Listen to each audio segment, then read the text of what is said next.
Buenos días, mi nombre es Fabián Lamezón, soy residente de primer año de traumatología y ortopedia y hoy les voy a hablar sobre la patología del bíceps braquial. Mi tutor de neurología es el doctor Aaron Kuroiwa. Primero que nada, no declaro ningún tipo de conflicto de interés en hacer esta presentación.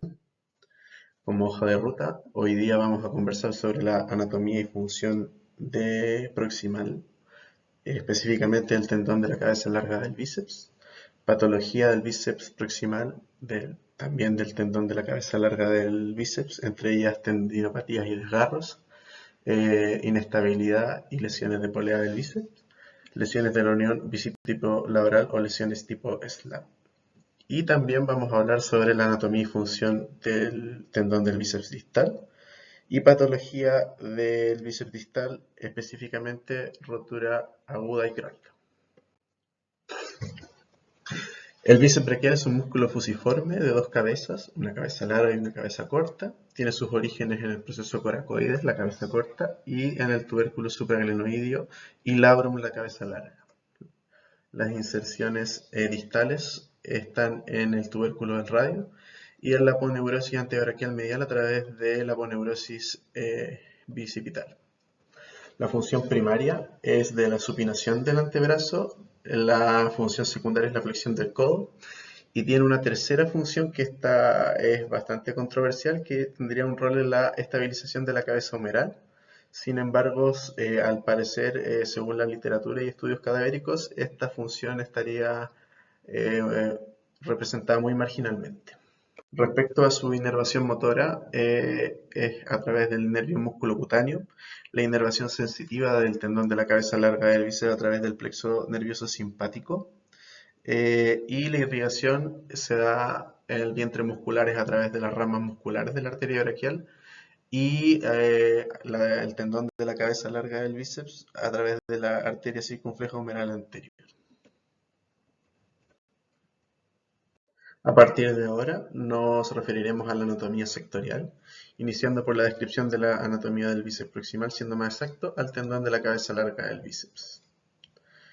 El tendón de la cabeza larga del bíceps, como ya dijimos anteriormente, se origina del tubérculo supraglenoideo y labrum glenoideo. Característicamente mide entre 9 y 14 centímetros de largo y tiene un grosor entre 5 a 6 milímetros. La porción intraarticular es extrasinovial y morfológicamente se describe como ancha y plana, mientras que la porción extraarticular es más redondeada y pequeña y está cubierta por una vaina tendínea vascularizada. Es relevante comprender la compleja relación de estructuras que envuelven el tendón de la cabeza larga del bíceps como una unidad funcional, llamada el complejo bíceps-labral, que incluye tres zonas característicamente. La zona inside o interna contiene el labrum superior y la inserción del bíceps. La zona de unión o junction incluye la porción intraarticular y su polea estabilizadora. Y el bicipital tunnel o túnel bicipital incluye la porción extraarticular del tendón hasta la región subpectoral. Empezando por la primera zona, inside o interna, describiremos el labrum glenoideo, estructura de colágeno triangular de 4 a 6 milímetros de ancho y 4 milímetros de espesor que está conectado circunferencialmente a la cavidad glenoidea. Como rol biomecánico, profundiza la superficie poco profunda de la cavidad glenoidea sin alterar su radio de curvatura, aumentando de esta forma la coaptación articular. Está íntimamente relacionado con ligamentos capsulares. Cabe destacar que existen variaciones anatómicas, sobre todo del labrum anterosuperior. De hecho, en esta figura se puede ver algunas de las más frecuentes. Y además puede existir una redundancia de sinovial en la zona anterosuperior del labrum, que a veces se confunde con lesiones tipo SLAP. La vascularización del labrum glenoideo se basa en una red anastomotica de las arterias supraescapular, circunfleja humeral anterior y circunfleja humeral posterior.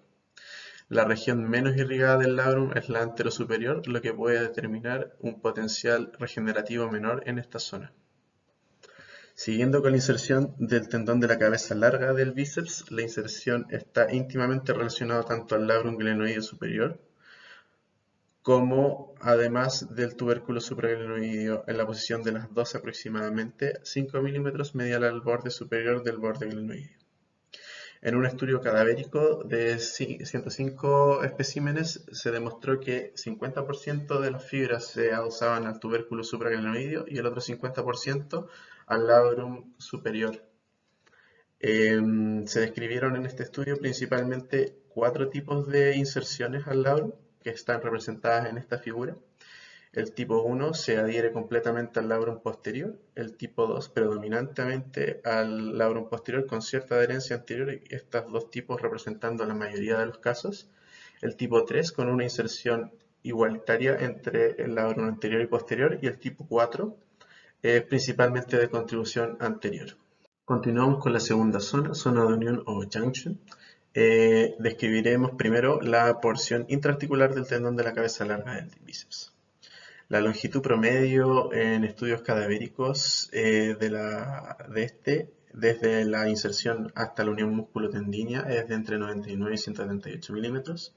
El diámetro es de 6.6 milímetros para su segmento intraarticular y entre 5.1 y 6 milímetros para el segmento extraarticular. Se ha visto también en estudios cadavéricos que se requiere una excursión de 19 milímetros para llevar el hombro a un rango articular normal respecto a la escápula, y en algunos estudios in vivo esta excursión debería ser de al menos 14 milímetros.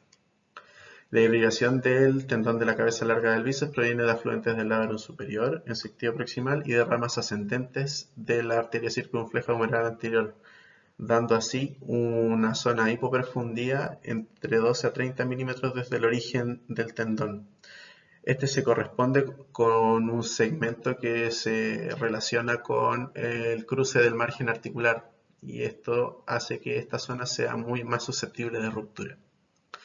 El tendón de la cabeza larga del bíceps tiene elementos neuronales simpáticos asociados a la nocicepción, especialmente en la zona más proximal del tendón.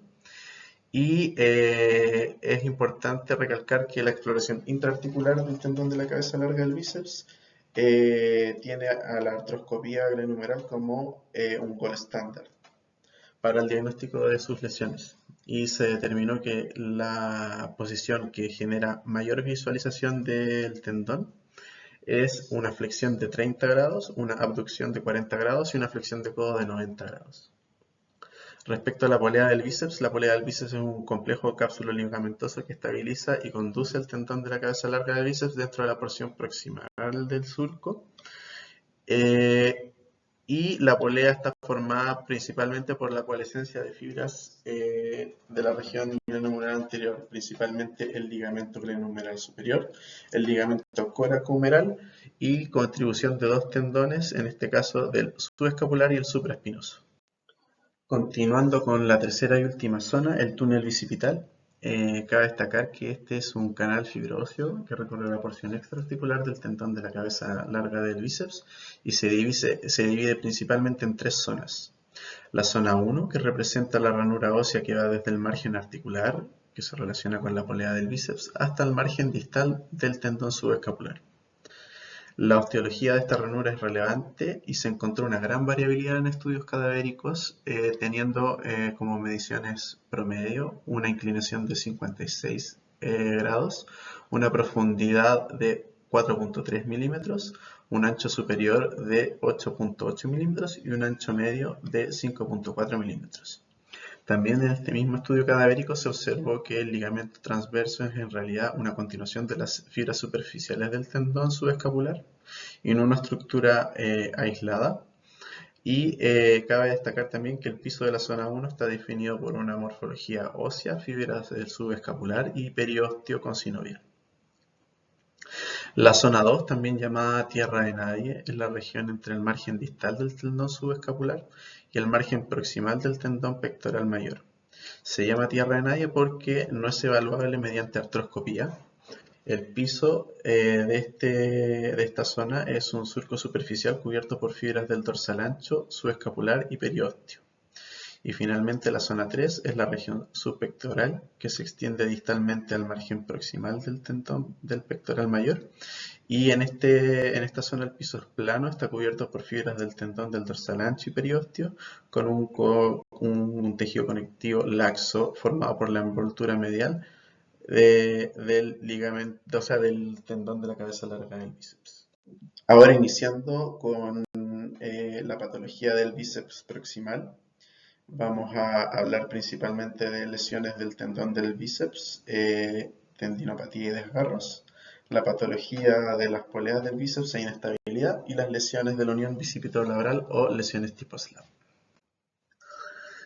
La tendinopatía de la cabeza larga del tendón de la cabeza larga del bíceps es un término que abarca un rango de afecciones que se representan como un continuo, desde la tendinitis o inflamación hasta procesos degenerativos o tendinosis, ¿ya? La tendinopatía suele ser parte de un proceso más complejo de la alteración del hombro que muchas veces está asociado a otras condiciones como lesiones del manguito rotador, pinzamiento, entre otras. Dentro de lo que es la historia clínica, podemos encontrar dolor anterior de hombro que puede irradiarse hacia el brazo, sobre todo al vientre muscular del bíceps, y sensibilidad en el surco bicipital. El dolor suele empeorar con movimientos de elevación y rotación del brazo, y orientado más hacia la tendinosis ya se puede presentar con dolor crónico, rigidez y debilidad en la parte anterior del hombro, especialmente al levantar el brazo o realizar movimientos sobre la cabeza. Si bien no hay un conjunto de test diagnósticos que tenga un valor predictivo positivo confiable, podrían apoyar el diagnóstico la sensibilidad localizada provocada por la palpación del tendón de la cabeza larga del bíceps en el surco bicipital y la prueba del tendón subpectoral, en la que el examinador palpa justo mediante la inserción del tendón del pectoral mayor, mientras el paciente realiza una maniobra de rotación interna contra resistencia. La prueba sería positiva si hay mayor dolor en el lado afectado, y por esto hay que hacer esta prueba en los dos lados para comparar. Un hallazgo al examen físico podría ser una deformidad en Popeye, que sería indicativa de una rotura completa del tendón de la cabeza larga del bíceps. Clásicamente se han descrito algunas pruebas clínicas que podrían apoyar el diagnóstico. Voy a incluir la prueba de Yergason, porque es más como histórica, y el speed test y el uppercut test, porque tienen mayor sensibilidad y especificidad dentro de todas para esta patología. La prueba de Yergason es positiva en presencia de dolor al palpar el bíceps proximal con supinación contra resistencia mientras el codo está en flexión de 90 grados. La prueba de SPEED es positiva si hay dolor en el surco bicipital durante la flexión hacia adelante del brazo con el antebrazo en supinación y el codo completamente extendido. Y el uppercut test tiene que ver con el dolor en la zona del surco bicipital con el codo en 90 grados hacia adelante como en la posición de uppercut, y que tenga un mayor dolor a la resistencia de esta posición, de mantener esta posición con una evaluación de presión hacia abajo por el examinador. Otra cosa importante a evaluar en el examen físico sería signos de inestabilidad medial del bíceps, donde podría evaluarse si es que existe un chasquido doloroso o sensibilidad durante la abducción completa y la rotación externa, en la cual se puede producir una subluxación o luxación del bíceps hacia medial, lo que nos haría pensar en inestabilidad. Y también, en caso de mayor dudas diagnósticas, se puede usar inyecciones selectivas con anestésico, entre ellos como lidocaína, para evaluar específicamente cuál es la estructura dolorosa. Bueno, aquí resalto algunas imágenes sobre la sensibilidad y especificidad en la literatura con la mayor significancia del uppercut test y el speed test. Unas imágenes de ambos tests, y en el subrayado se encuentra un hipervínculo que pueden linkear en el PPT para ver un video de las pruebas. Con respecto a las imágenes diagnósticas, es bueno siempre tener a la mano radiografías simples, las típicas, digamos la anteroposterior de escápula, la lateral y la axial, y también una ecografía como primera aproximación, si bien estas no nos dan una visión específica de la estructura. Son muy buenas para poder descartar y evaluar patología concomitante, ya sea del manguito rotador o de la óseo cartilaginoso en caso de artrosis. La resonancia nuclear magnética permite una visualización del tendón del bíceps, pero no tiene una buena correlación con los hallazgos artroscópicos, de hecho es menor al 50%, por lo cual su utilización es discutible. Y lo que tendría mayor evidencia actualmente vendría siendo la artorresonancia o artrografía por resonancia magnética, que es sensible y moderadamente específica para la patología del tendón del bíceps y ayuda también a la anatomía específica y al diagnóstico diferencial de patologías tipo SLAP o ayuda también con la visualización de rupturas del manguito rotador y polea. La tendinopatía del tendón de la cabeza larga del bíceps tiene un manejo que en primera línea es conservador. Consiste de reposo, cambios en la actividad habitual, antiinflamatorios no esteroidales y kinesioterapia, para corregir entre ellos el ritmo escapular, manejar los trastornos concomitantes del hombro. Como segunda línea podríamos encontrar las inyecciones de corticosteroides. En estas se pueden indicar primero en el espacio subacromial y en la articulación glenohumeral. Y en tercera instancia, si es que esto se mantiene doloroso, podría tratarse nuevamente con una inyección de la vaina, con mucho cuidado, ya que la idea es infiltrar la vaina y no el tendón, que están bastante cerca. Y eventualmente usarlo lo menos posible por el rol apoptótico y debilitante que podrían tener los corticoides en el tendón. Entonces, en verdad, lo de la vaina podría ser discutible, por lo que en primera instancia solamente preferir la infiltración en el espacio subacromial y la articulación glenohumeral. Dentro de lo que es el tratamiento quirúrgico, las indicaciones clásicas serían falla al tratamiento conservador, que es la más frecuente, un desgarro del espesor parcial de más de 25 o 50 según la serie de estudio del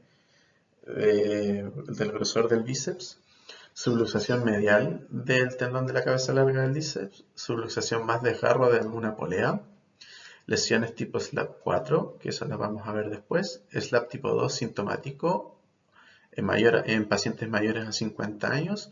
Una reparación fallida de SLAP podría también arreglarse con el tratamiento quirúrgico de esta patología. Y aspecto de labial o reloj de arena en la artroscopía diagnóstica. Aquí arriba en la figura podemos ver un tendón en lápiz labial o lipstick en inglés. Y abajo podemos ver la típica hipertrofia en reloj de arena. El manejo quirúrgico óptimo de esta patología sigue siendo controvertido. Los dos procedimientos más comúnmente realizados son la tenotomía y la tenodesis del bíceps. La tenotomía del bíceps puede realizarse con una técnica relativamente simple y reproducible, proporciona alivio inmediato y requiere poca rehabilitación. Sin embargo, la estética post-tenotomía con el signo de Popeye se ha reportado entre un 3 y 70% de los casos post-tenotomía. También se ha reportado calambres y fatiga en el vientre muscular del bíceps en 38% de las veces, que es más común en pacientes más jóvenes, típicamente menores de 40 años. Esto nos sugiere que la tenotomía podría reservarse para pacientes con baja demanda funcional y que probablemente no se sientan insatisfechos por la estética que significa el signo Popeye. La tenodesis tiene como objetivo mantener la relación de la longitud y tensión del músculo bíceps en la cabeza larga, lo que puede prevenir la atrofia muscular y no reproduciría el signo de Popeye. Algunos autores creen que la tenodesis del bíceps debe usarse en pacientes más jóvenes y activos, y recientemente se han realizado varios estudios clínicos que comparan los resultados de ambas técnicas sin tener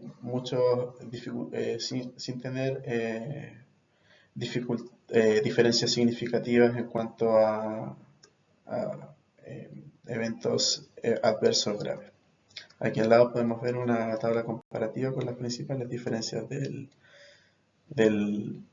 los procedimientos. Con respecto a la rotura completa del tendón de la cabeza larga del bíceps, cabe destacar que esta no siempre es quirúrgica. Vendría siendo como una autotenotomía, que podría significar alivio de síntomas en pacientes mayores. Ahí en la foto podemos ver un paciente con el clásico signo de Popeye. En pacientes mayores de 50 años y de baja demanda que no tengan problemas con la estética del signo, podría plantearse un manejo conservador. La tenodesis podría evaluarse en población activa con alta demanda o en menores de 50 años. Y para esto también siempre hay que evaluar la concomitancia de patología del manguito rotador y las indicaciones quirúrgicas que tenga también esta eventual patología del manguito rotador. Se estima que la pérdida de fuerza de supinación es de un 21% y la fuerza de flexión de codo de un 8%, lo que sería también extrapolable a la tenotomía.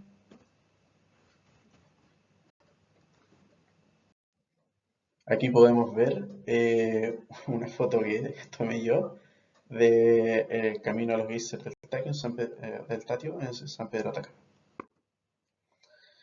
Siguiendo con la lesión de las poleas, cabe destacar que el complejo de poleas del tendón de la cabeza larga del bíceps es una estructura de tejido blando que consiste en fibras del ligamento glenohumeral superior, el ligamento coracohumeral, el tendón del supraespinoso y el tendón del subescapular. Un trauma agudo, un microtrauma repetitivo y la degeneración de los tejidos blandos involucrados pueden resultar en una lesión de la polea del bíceps. La prevalencia no es menor y va alrededor del 7%, lo que lo convierte en una patología común. Y se relaciona estadísticamente con desgarro del manguito rotador, lesiones tipo SLAP y inestabilidad del bíceps y desgarro del bíceps. El diagnóstico clínico de las lesiones de la polea del bíceps es difícil, ya que estas lesiones a menudo están asociadas con otras patologías del tejido circundante y especialmente los tendones del manguito rotador supraespinoso y el subescapular. Por tanto, tampoco esta patología tiene una prueba específica de alta sensibilidad o especificidad. Entre las pruebas que más ayudan podrían ser el test de pinzamiento o test de Hawkins, que pueden tener un 53% de sensibilidad, o un O'Brien positivo que podría tener un 66% de especificidad. Ahí el O'Brien test es la figura de arriba, en la cual el examinador ejerce una presión hacia abajo con el paciente con una flexión activa del brazo con el brazo pronado y se le pide al paciente que supine. Y el test es positivo cuando la supinación produce un alivio sintomático durante la maniobra. Siguiendo con el estudio imagenológico de esta patología, al igual que la tendinopatía del bíceps proximal, es bueno tener una aproximación con una radiografía, con radiografías clásicas de hombro y ecografía para evaluar las estructuras que tiene la polea. Es necesario idealmente una artrografía por resonancia o una artroresonancia. Acá en la figura podemos ver una artroresonancia normal, en la que se puede ver el tendón del bíceps con el asterisco. Se puede ver el ligamento coracohumeral en la flecha blanca y el ligamento glenoideo-humeral superior en la flecha negra. Se ha descrito algunos signos clásicos de lesión de polea, entre ellos el signo de la polea, en el cual el contraste pasa hacia anterior del subescapular, lo que daría como consecuencia que no hay indemnidad de la polea. Con respecto al tipo de tratamiento de estas lesiones,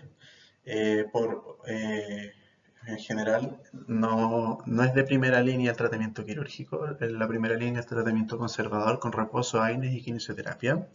Lamentablemente esto tiene una alta tasa de fallo, posiblemente porque La inestabilidad de la cabeza larga del bíceps no se repara con este tipo de tratamientos. El tratamiento quirúrgico podría plantearse en primera línea en lesiones de alto grado o ante inestabilidades muy groseras o ante lesiones concomitantes que ya tengan una indicación quirúrgica. Entre ellas destaca la reparación artroscópica y también la tenotomía y la tenodesis. Si bien en algún minuto hubo un boom de reparaciones, los resultados son controvertidos, teniendo hasta un 54% de reintervención y un 13,6% de ruptura del tendón de la cabeza larga del bíceps, por lo que por lo general hoy en día se prefiere la tenotomía o la tenodesis dependiendo del estatus funcional del paciente, teniendo resultados predecibles y satisfactorios.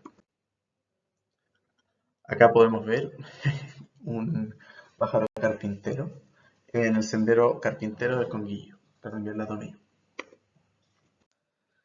Las lesiones de la unión bicipito-labral o SLAPs se refieren a un desgarro del lado luminoideo superior en la región donde se inserta el tendón de la cabeza larga del bíceps braquial.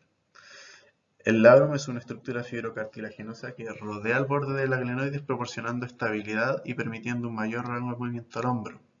Las lesiones SLAP fueron inicialmente descritas por Andrews en 1985 y posteriormente fueron clasificadas por Snyder en 1990 en 4 tipos. La tipo 1, que es una lesión que muchas veces se considera degenerativa o deshilachamiento del labrum con degeneración localizada sin desprendimiento del anclaje del bíceps. En el tipo 2 hay un desprendimiento del labrum y de anclaje del tendón del bíceps, siendo el tipo más común. El tipo 3 hay un desgarro en forma de asa de balde con un anclaje del bíceps intacto. Y en el tipo 4 podemos ver un asa de balde que se extiende hasta el tendón del bíceps.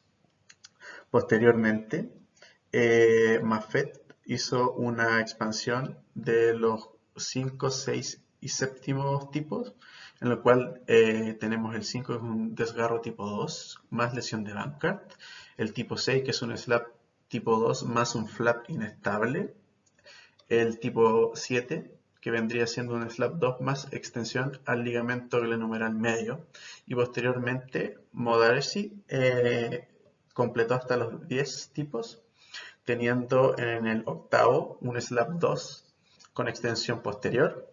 El 9 es un slap 2 circunferencial, es decir, que una desinserción total del labrum.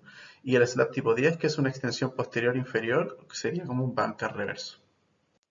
La etiología de la lesión tipo slap, por lo general, son caídas con el brazo extendido, sobrecarga o actividad de carga en deportistas, sobre todo repetitivas, por sobre la cabeza, tracción directa por levantamiento de cargas pesadas. La mayor prevalencia de estas lesiones es durante la fase de lanzamiento o movimiento por encima de la cabeza. Dentro de lo que es la historia clínica y el examen físico, la lesión tipo SLAP cabe destacar que son un desafío diagnóstico debido a la variabilidad de síntomas y la coexistencia con otras patologías del hombro, entre ellas las roturas del manguito rotador, inestabilidad o el GIRD o Glenohumeral Internal Rotation Deficit, que entre paréntesis es una rigidez capsular posterior que limita la rotación interna en forma grosera. Y se asocia a contractura del pectoral menor, disquinesia escapular y se presenta con dolor la posición también de aprehensión.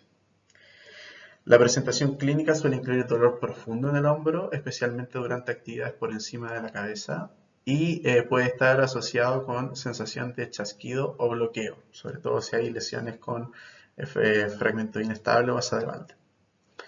Las pruebas diagnósticas comunes serían el test de O'Brien, en el cual el paciente se eleva el brazo a 90 grados de flexión con el codo en extensión y el pulgar apuntando hacia abajo, es decir, en pronación, resistiendo la fuerza descendente aplicada por el examinador. Luego, supina el brazo llevando el pulgar hacia arriba, y esta prueba es positiva si el dolor se alivia al supinar el antebrazo. Esta tiene una especificidad y una especificidad del 48% y una sensibilidad del 65%.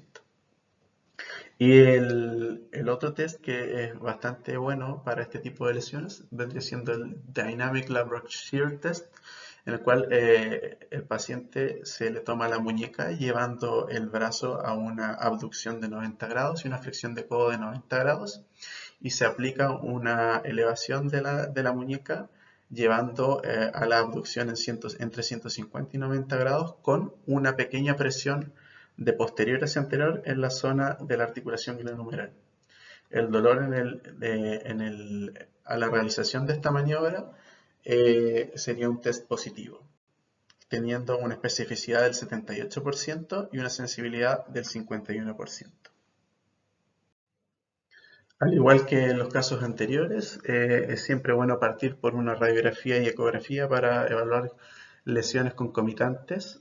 La resonancia magnética también tiene un rol discreto, digamos la resonancia normal, siendo de elección la artrorresonancia con una sensibilidad que tampoco es la mejor, con 75% y una especificidad del 81%.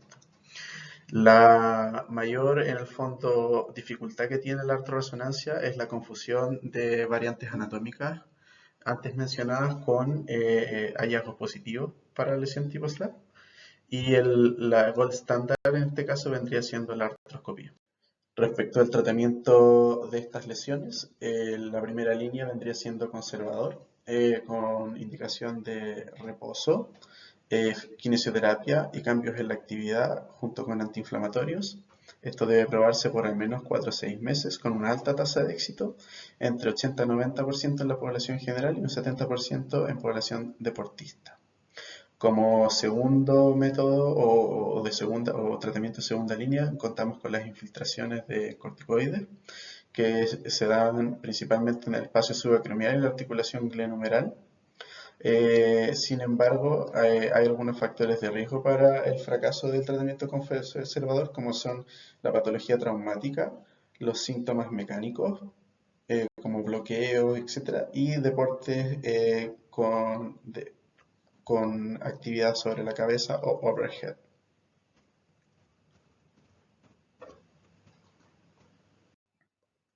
Con respecto al tratamiento quirúrgico, hay dos principales, la reparación artroscópica y la tenodesis.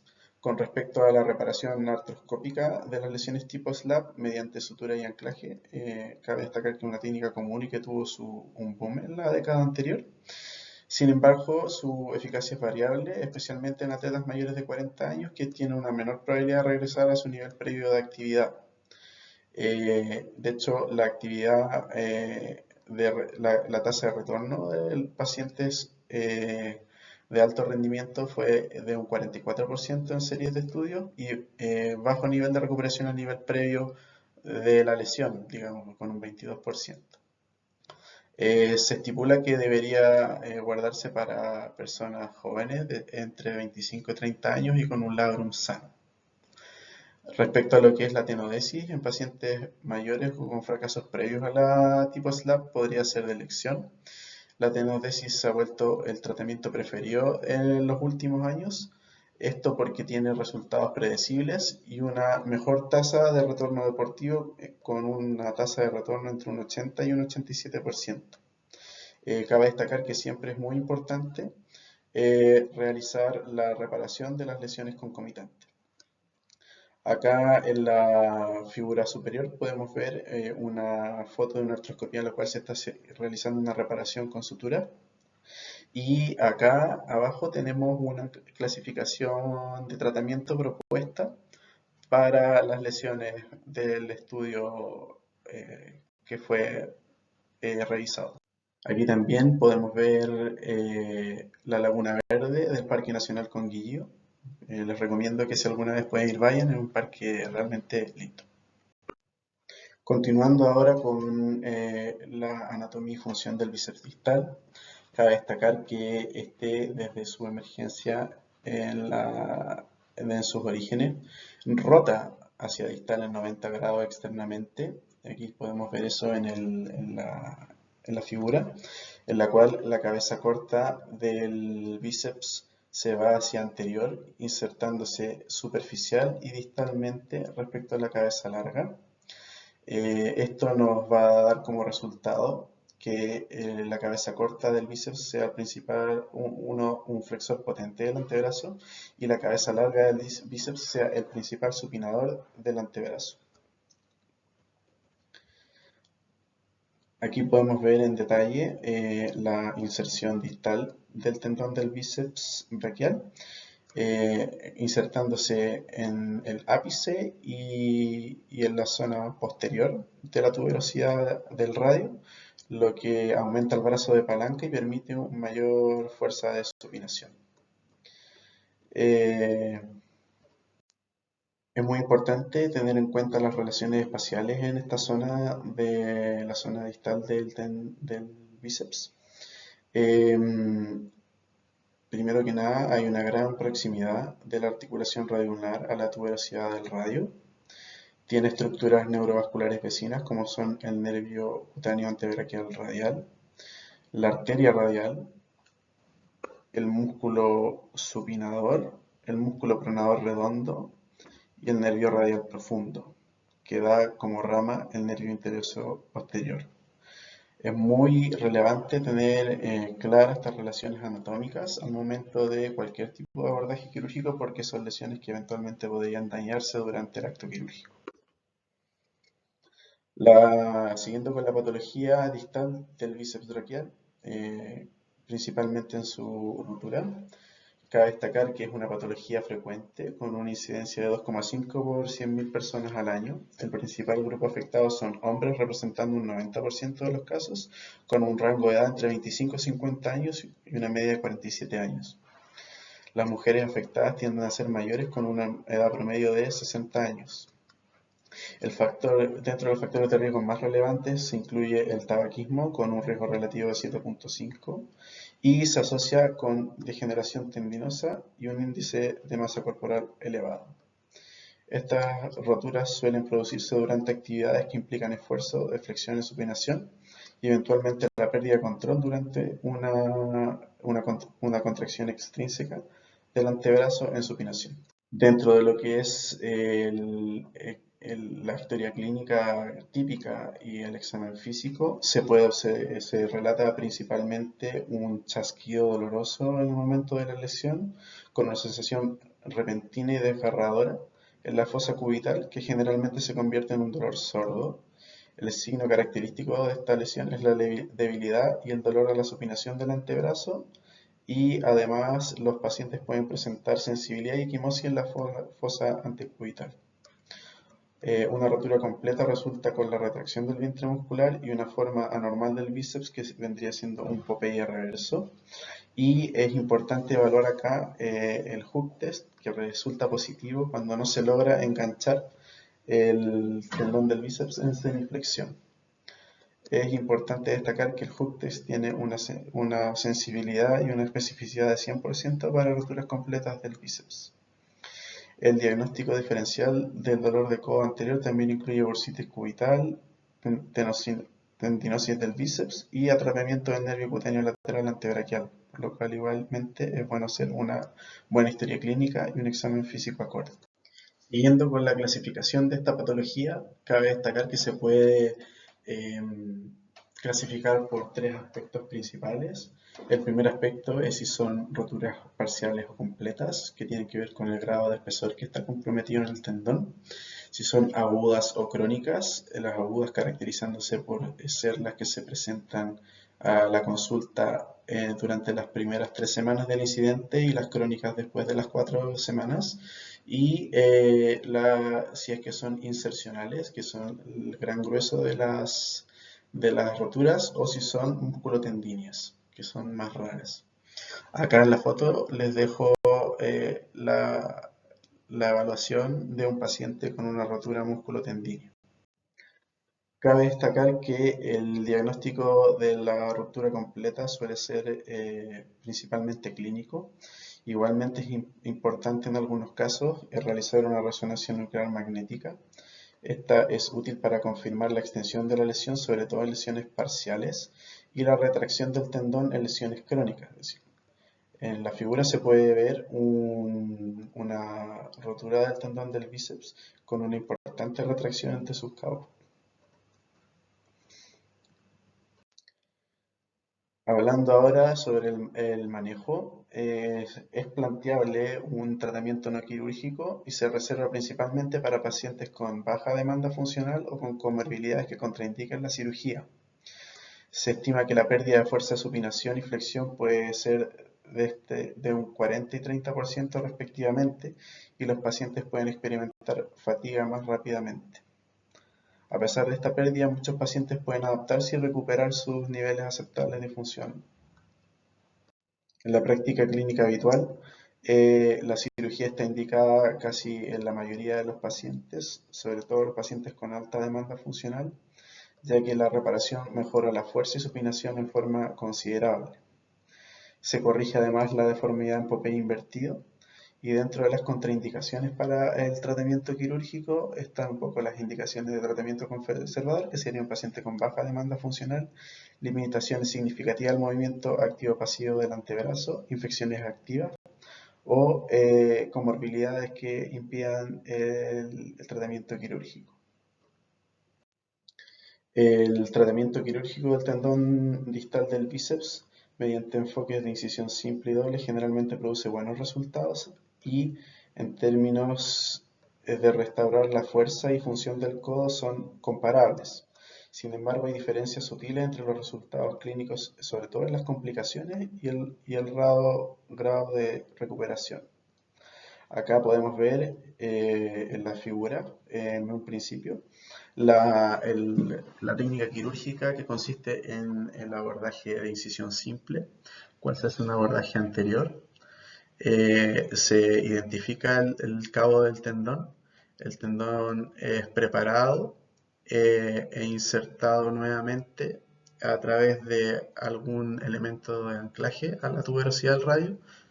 Y acá podemos ver un abordaje de incisión doble, en el cual se hace un abordaje anterior por el cual se expone el tendón, se prepara y luego para pasarlo al otro lado se hace una incisión posterior por la cual se rescata el tendón, se ancla y luego se cierran ambos abordajes. Ya yendo a comparar ambas técnicas quirúrgicas, cabe destacar que la incisión simple tendría la ventaja de ser un procedimiento menos invasivo, con un tiempo de recuperación algo más corto y un menor riesgo de complicaciones como la osificación heterotópica y sinostosis respecto a la incisión doble. ¿Ya? Sin embargo, como desventajas tiene una menor recuperación de la fuerza de supinación, más o menos un 80% de la fuerza se logra recuperar con esta técnica debido a que el tendón tiende a insertarse en forma anterior. Igualmente esto puede realizarse de una manera más anatómica con algunas técnicas modificadas con este abordaje. Sin embargo, la técnica clásica no logra recuperar el 100% de la fuerza de supinación terminal. El mayor riesgo de neuropraxia del nervio cutáneo antebraquial lateral también está presente porque por esta inserción, o sea, por este abordaje, este debe estar retraído un tiempo no despreciable. Sin embargo, esta neuropraxia en la mayoría de los casos se recupera al mediano y corto plazo. La incisión doble tiene un mejor perfil de recuperación de fuerza de supinación debido a que permite una inserción más anatómica de la porción distal del bíceps. Sin embargo, tiene un mayor riesgo de sinostosis radiocubital que podría limitar en forma importante la pronosupinación del antebrazo. Acá en esta foto podemos ver un caso de un paciente que desarrolló sinostosis y una osificación heterotópica de la articulación radiocubital proximal. Con respecto a los tipos de anclaje del bíceps distal, hay estudios biomecánicos que respaldan los distintos dispositivos y fuerzas fisiológicas, destacando los siguientes resultados. Se encontró que la tensión normal a 90 grados contralateral del brazo ejerce unos 50 newton en el tendón distal del bíceps. La tensión de rotura del tendón es en promedio 240 newton. Y se abordó también la resistencia al fallo, que tenían distintos tipos de abordaje con un mejor perfil de resistencia con un botón cortical con 440 newton, seguidos por anclajes de sutura con 381 newton. El tercer lugar lo tenían los túneles óseos con 310 newton y los tornillos de interferencia con 232 newton.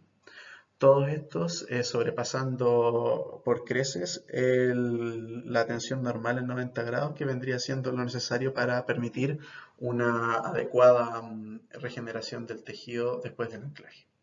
Respecto a los resultados postquirúrgicos, no existe diferencia significativa funcional con los distintos tipos de anclaje, ni siquiera combinándolos, ni usándolos en formas diversas. Por ejemplo, hay estudios que comparan el uso del botón intramedular versus cortical distal, y no hay diferencias significativas en los resultados funcionales, lo que podría proponer una modificación de la técnica del anclaje con botón, evitando así poder lesionar el nervio interoseo anterior en el anclaje anterior, por ejemplo.